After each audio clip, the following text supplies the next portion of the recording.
बेवकूफ को वहां जाने की क्या जरूरत थी? इसने वहां जाके क्या उनको कन्विंस कर देना था? यानी आपको पाकिस्तान की जो पोजीशन है, क्या इसने जाके कोई कौन सा मार्का मारना था? और वो जो दूसरा चला गया वहां लंदन के अंदर जा ताजपोशी के ऊपर, क्या पाकिस्तान के पास इतना पैसा है? हमारा मुल्क बुरा हाल है। एक ट्रिप जब जाता है, ये प्राइम मिनिस्टर जरा पूछें कि इसका खर्चा कितना है। कम से कम 2-3 लाख डॉलर इसने खर्च किया है। और इससे पूछे जो प्राइवेट जहाज में गया गोवा, इसने कितना पाकिस्तान का पैसा खर्च किया। एक तरफ हमारे पास फॉरेन एक्सचेंज नहीं है, दूसरी तरफ फजूल बैरूनी दौरे पे हम चक्कर मार रहे हैं, जलील अपने आप को करवा रहे हैं। वो कौन, किसने पूछा था शहबाज शरीफ को? कौन लेने आया था इसको एयरपोर्ट पे? तो ये अगर आपने अपने आप को जलील करवाने जाना है तो कम से कम मुल्क का पैसा तो बचाए ना।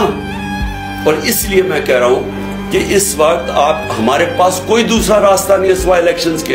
ये सेटअप, बसरूई सेटअप जो बाजवा लेके आया था, इसको हटाएं, इलेक्शंस करवाएं, अवाम के ऊपर छोड़ें, फैसला करें कि अवाम कौन चाहता है, किसको चाहता है।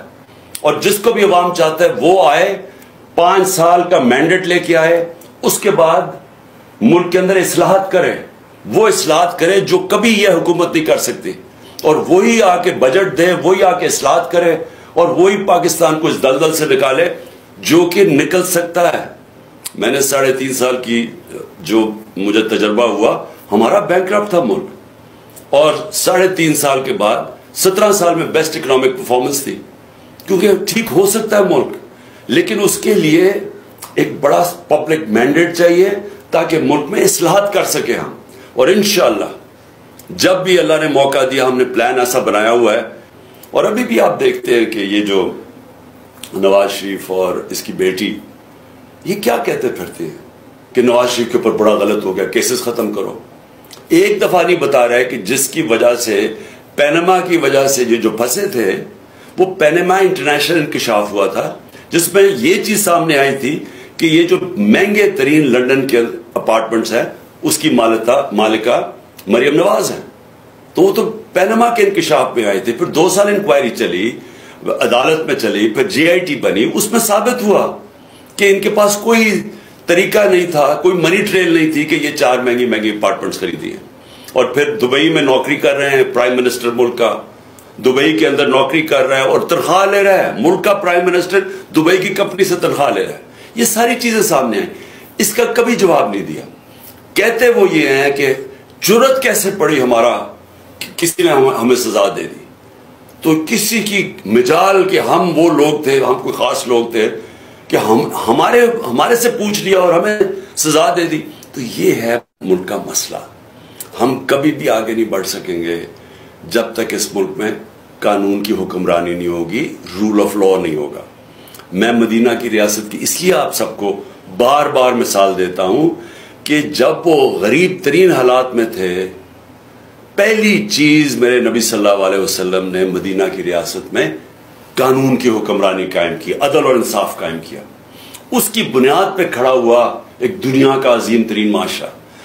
आज दुनिया में कोई अब मुल्क देख लें जहां खुशहाली है, जिधर इंसाफ है वहां खुशहाली है, जिधर जंगल का कानून है वहां गुर्बत है।